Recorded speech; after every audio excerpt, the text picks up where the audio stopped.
Swayam Prabha. Digital India. Educated India.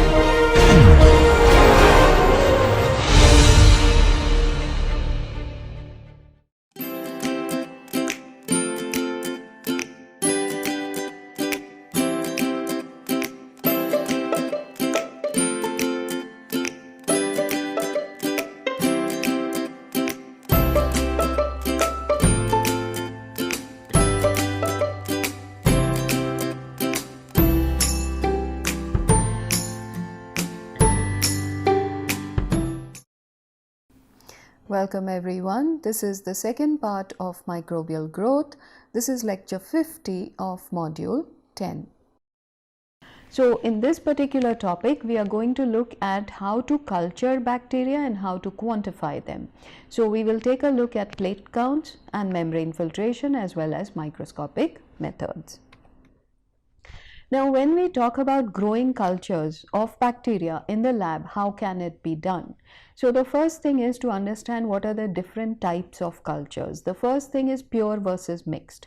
When I'm growing a culture in the lab, it can be a single species, in which case we call it a pure culture. And if we take a bacterial consortium, for example, if I take a soil sample and use it to inoculate my media, then I will have a large number of organisms, not just bacteria, but fungi and so many other organisms. So in that case, it becomes a mixed culture. So that is the first difference. The second difference is whether it's a solid based media or a liquid media. I can grow bacteria on either a solid surface, which is generally an agar based surface, or I can grow it in a liquid media. So I can have what is called a nutrient broth. That is the most common liquid media that is used in the lab for culturing bacteria. It's generally a multi-purpose or a general purpose kind of media, and it's always in liquid form. So you can have agar-based media or broth-based media. These culture media can be chemically fully defined. So you can have very, very specific chemicals or salts added to the media, and these are called chemically defined culture media, or you can have undefined or complex media. So I'll show you examples of all of them. And these chemically defined media may need the use of growth factors. Growth factors, we have seen, are micronutrients and vitamins that are required for culturing specific organisms. And there is another method which I'm not going to go into, but you can also add certain inhibitor compounds which will inhibit the growth of all other compounds except the one that you're trying to culture. So that is also possible, and we're not going to go into it into any detail, but I'll just show you examples of a chemically defined culture media. So here you have a very simple culture media for cultivating Thiobacillus species. So defined culture media which can be grown on Thiobacillus agar, and you can see the salts: ammonium sulfate, monopotassium phosphate, calcium chloride, ferrous sulfate, magnesium sulfate, sodium thiosulfate, and agar, which is the solid basis on which the cultures, the colonies of the bacteria will be formed. So it's a well defined culture medium. And there are several examples. This is just one example. You can do this for any number of species, and there are well-defined culture media that are used for different species. Here we have an undefined culture media which can be used for culturing a large number of microorganisms. So nutrient agar, which is used very commonly, you can use it for any number of organisms, and you can see the kinds of materials that are used. You have 0.5% peptone to provide not just organic nitrogen but also other nutrients. Then you have 0.3% beef extract or yeast extract. It contributes vitamins, carbohydrates, nitrogen, salts, and so many other things. So it's a fully mixed media. And you have 1.5% agar to give the mixture solidity when it is incubated, and some amount of salt is required. And this is, remember what I said, to maintain isotonic conditions similar to the ionic strength of the cytoplasm of most organisms. So that will help to maintain the ionic strength inside and outside the cell, so that that doesn't become a problem factor. So we can use sterilized buffered water. Now sterilization and buffering of the water that is used is essential to ensure that the isotonic conditions are met, that the pH is near neutral. So we try to keep it around 7. It can go to 6.5, 8. Even the bacteria will not die, but if it goes beyond that, they are likely to die. And the temperature generally incubation temperature is 35 degrees centigrade, and I say that because we are generally, especially in environmental microbiology, the kinds of experiments we do are either with pathogenic species that may be found in water or in the normal environment, and we want to keep the temperature as close to environmental conditions as possible. So we may want to keep it at 35 degrees centigrade, but depending on other objectives of the experiment, you may have any other temperature or pH even. So here you see streak plates of pure cultures of 4 different species. So you have Klebsiella pneumoniae, Morganella, Providentia, Salmonella, and so on. So these kinds of things can be done very easily in the lab.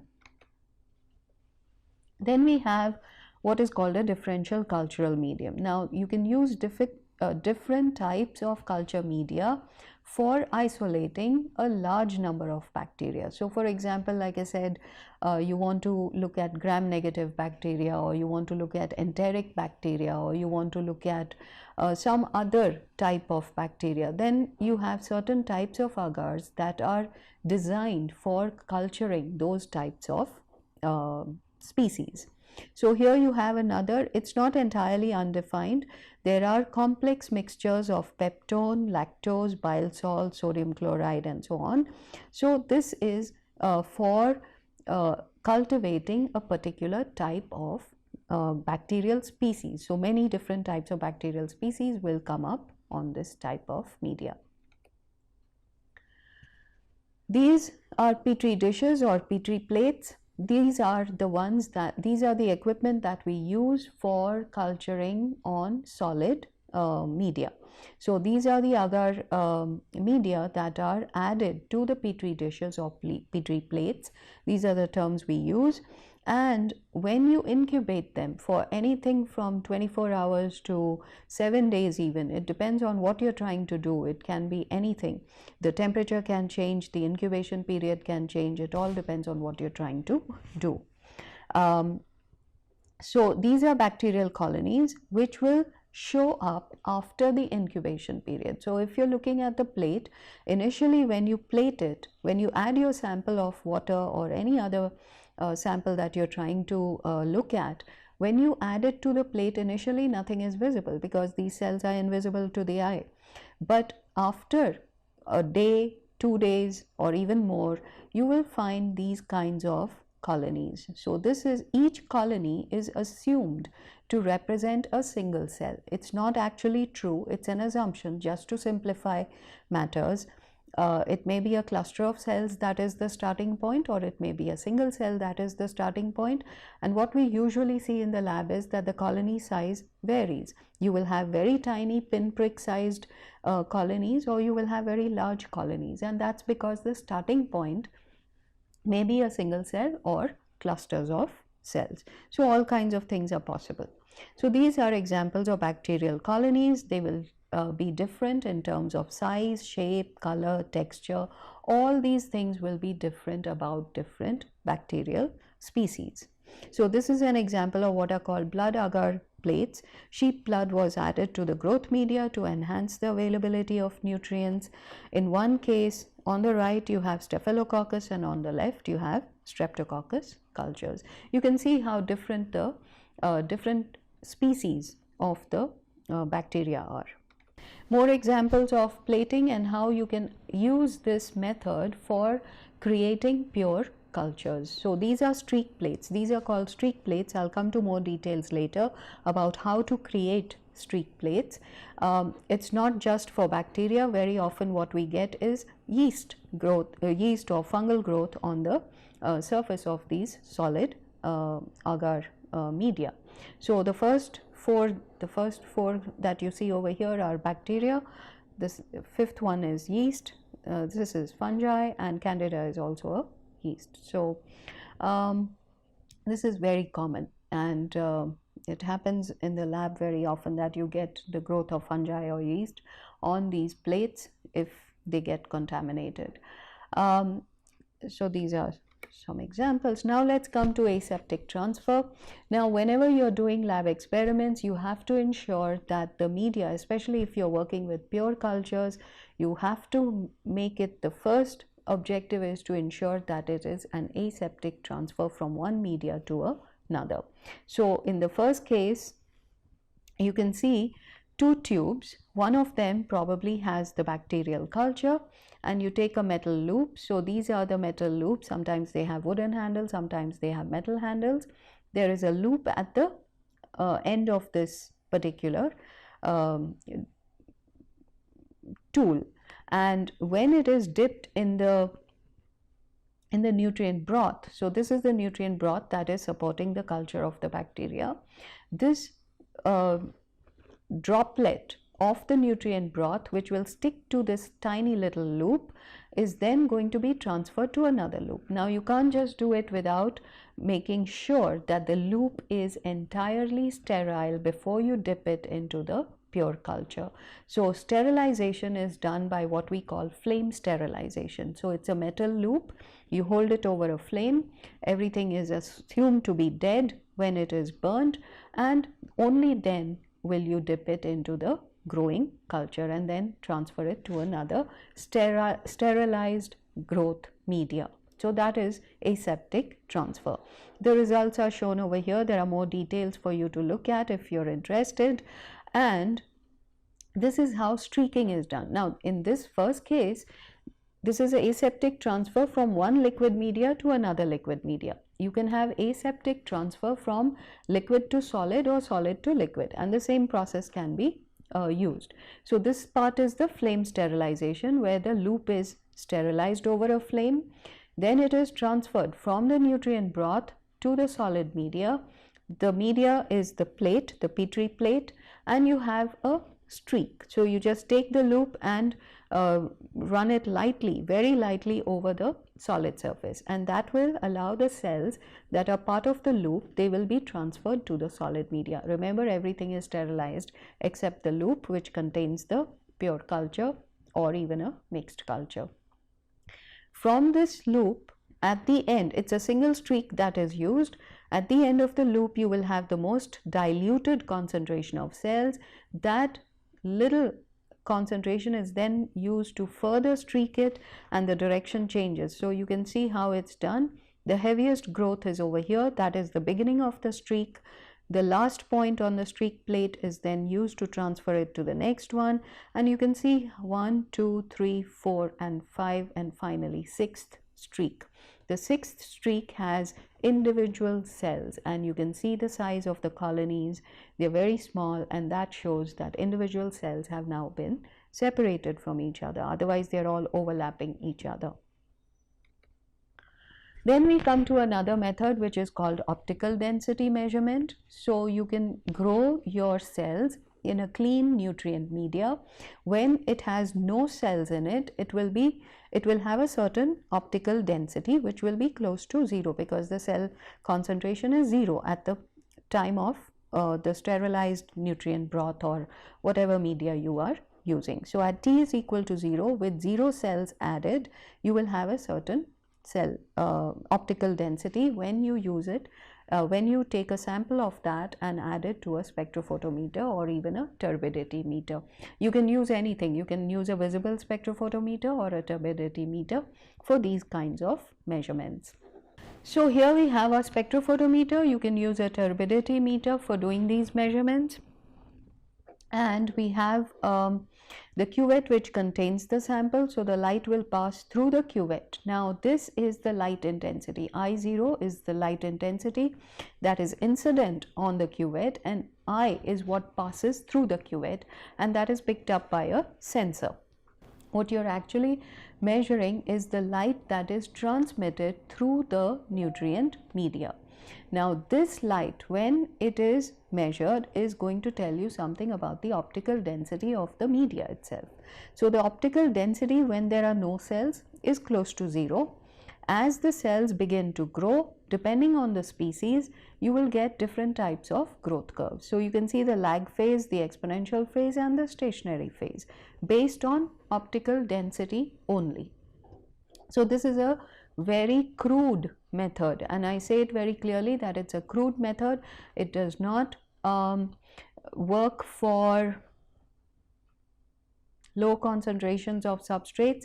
It perhaps works for high concentrations of substrates, and getting calibrations between optical density and the numbers of cells or biomass can be difficult. It can work, but it can be difficult as well. So like I said, the same principle, whether it's a spectrophotometer or a turbidity meter, can be used, and just remember that the light passing through the sample is inversely proportionate to the bacterial concentration. So the lesser the amount of light transmitted, the greater the number of bacteria present in the sample. I've already mentioned something about Petri plates. As I said, Petri plates are standard methods for growing and culturing bacteria in solution. So these have to be sterilized. They come in standard sizes of 90 to 100 millimeters. So the bottom plate is 90 millimeters in diameter, and the top plate, the lid, is 100 millimeters in diameter. So what we call statistically significant numbers of colonies on these plates is anywhere between 30 to 300. And the best part about plate counts is that it allows you to measure living or viable cells only. It does not tell you the total number of cells, and it tells you that only the cells that are visible on the plate in terms of colony forming units. So that is the unit that we use. CFU stands for colony forming units, and those are indicative of the number of living or reproducing cells in your sample. And these colonies should not overlap or fuse with one another. This also can be quite challenging because you need just the right amount of dilution to be able to get this kind of result. So it's tough work, but after a certain level of practice, most people get it right. There are two ways of doing enumeration using plating or plate counts. One is spread plate and the other is pour plates. So spread plates, I'll show you examples of that. So here we have a spread plate. Now in spread plate, the nutrient agar has already been solidified and a small amount of inoculum is added. We generally add either 0.1 ml or 1 ml of inoculum. So this is added to the surface of the already solidified media. A spreader, the spreader can be plastic or glass. It's a hook-shaped object and it's used to spread the sample over the agar surface. It's then incubated always in upside down position to prevent the condensate from falling and disturbing the colonies. So this incubation is done upside down, and then the colonies that grow on the surface of the media can be counted after whatever the incubation period is. So it can be 24 hours, 48 hours. I've done it as much as 5 days later. So it all depends on what you're trying to do. In the pour plate method, which is the other method, the inocula or the amount of sample that is required, you can add 1 ml because there is no limitation over here. I'll come to this point again. You can add 1 ml of the sample and then add the sterilized agar containing medium to the plate. Now the problem with this is that the temperature of the agar containing media has to be fairly high. So it's about 45 to 55 degrees. And at that point, if your samples, the cells in the sample contain bacteria that have an optimum temperature of, let's say, 20 degrees or 15 degrees centigrade, they may die because of heat shock. So that is the only problem with the pour plate method. If they are bacteria that are capable of surviving even 45 and 55 degrees centigrade temperature, then it's not a problem. So you combine it, swirl it to mix it, incubate it again in upside down condition, and the colonies can be counted after the end of the incubation period.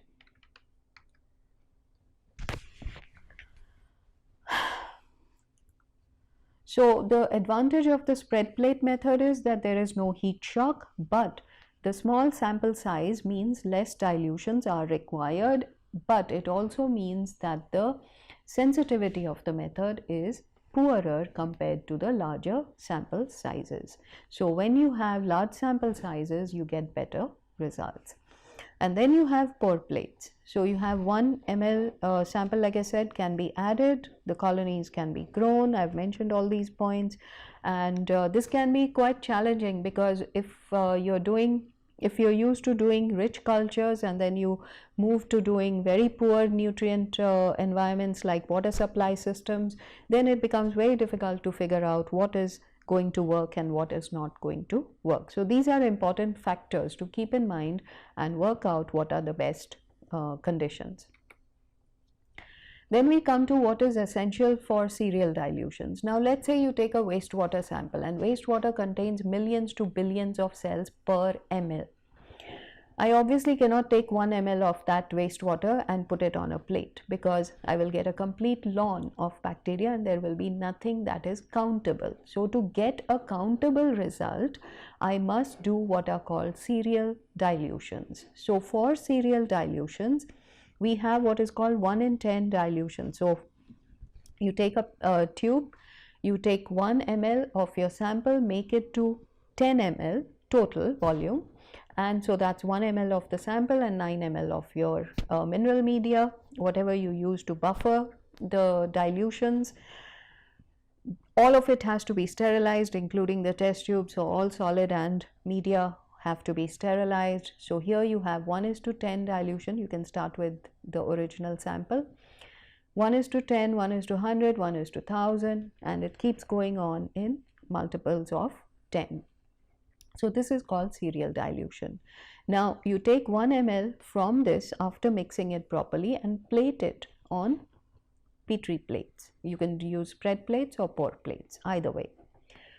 You can see the first two results, they are too close. The colonies are overlapping, they are fused together, so you will not get a clear result. In this case, we say too numerous to count. TNTC stands for too numerous to count. Then we come to 10 to the power minus 3, 10 to the power minus 4, and minus 5. You can see in 10 to the power minus 3, there are 159 colonies, clearly and distinct from each other. There's no overlapping, there's no fusing. And this fits within our statistically significant window of 30 to 300. That's easier to count. Below 30, it's not very precise, because the amount of sample that you're adding to the plate is just 1 ml, and when you get only 3, you can see the difference. You would want, if 159 is the most precise result, then after the next dilution you should get about 16.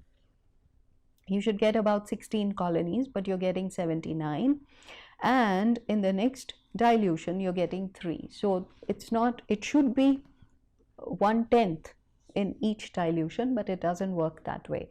So here you have actually two statistically significant results, but the higher number is generally considered better than the lower number. The lower the number, the greater the lack of precision in the count. And after the plates are done, so we normally get plates like this. You put them under a magnifying glass. You have what are called colony counters, and the way to do it is you have a clicker counter. So you have pens which have a clicker on them, and you can just put a dot against each colony, and each dot, when you make a dot, will click, and you have a digital readout of the number of colonies. So this is the digital readout of the number of colonies.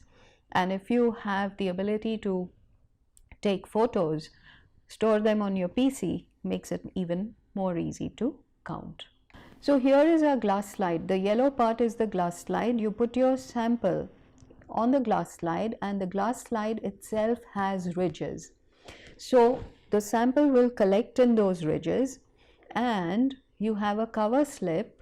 The blue part is the cover slip, and this cover slip may have a grid on it.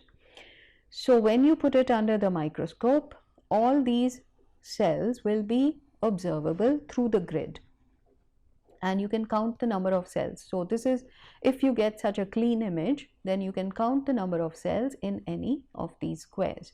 So ideally you would count these 16 squares within the central larger square. So we have 16 small squares, and you count each one of them, and in this case you have 14 cells. Now in practice we generally count this 3, 4 or even 10 times to get a good number of fields of vision, and then you take an average of those 10 fields of vision to get a good average and a standard deviation, because it's not often that you get uniformly distributed samples, because bacteria have a tendency to cluster. They even though they are free living and independent organisms, they don't break away. Even when they are dividing, they tend to remain stuck together. So conventional microscopy cannot distinguish between living and dead cells. However, we have already seen in fluorescence microscopy that you have specific dyes for enumerating living cells and separating them from dead cells. So that is already, I've already covered that. Cell concentration can be too low, in which case the number of cells in this window may be 0, and it becomes very difficult to quantify. Precision, like I said, is very difficult to achieve. The standard deviation and the mean values can be very close to each other, and it becomes very difficult to count. And then you may need a phase contrast microscope if the cells are not stained, and that again adds a level of complexity to the entire process. These are the results of membrane filtration. I've already mentioned membrane filtration, where you take a water sample. So for people like me who work in water samples, what do we need? Water, unlike wastewater, has very few cells. Cell concentration is in the range of about 1000 cells per ml or even less. Now when you're dealing with very small samples, not like wastewater which has billions of cells, so when you're dealing with water samples which have very, very low cell concentration, then you need large sample volumes to get a detectable number of cells or cell colonies. So we use membrane filters. So you vacuum filter the sample. You can take as much as 1 liter, 10 liters, whatever you want, and depending on the precision you want, you can take any volume of sample. Now you can see what has happened over here. 100 ml of the sample was filtered, and you get colonies that have fused and overlapped with each other, and you can see the size variation. So this is what is called a chromogenic agar media. So this membrane filter is resting on a nutrient pad. This nutrient pad has been it comes in sterilized packages. The membrane and the nutrient pad come in sterilized packages. They are commercially available. All you need to do is add sterilized water to this, and when you filter the sample through this filter, you can count the number of colonies, and you can see that the larger colonies represent a cluster of cells. However, for standard method, from the point of view of standard methods, we stick to the idea of colony forming units, keeping in mind that each colony forming unit may represent more than a single cell. In any case, it represents at the minimum a single cell. The others are SEM photos, which I've already shown you in the previous module. These are plate counts, and these are colony forming units. You can see if the distribution and the spreading of the cells is good, then each of the colonies is fairly well defined, and they are more or less of the same size. What you can also see over here is that the colonies are slightly different in color. So there are grayish colored colonies, there are bright yellow colonies, and there are bright yellow orange colonies. Now each colony represents a different species. Now you need to isolate these species and look at them using biochemical test kits to decide or to decipher which one of the species it is. So plate counts will not give you that information unless you are using species specific media. This is nutrient broth. This is a generic media that's used for cultivating all kinds of bacteria.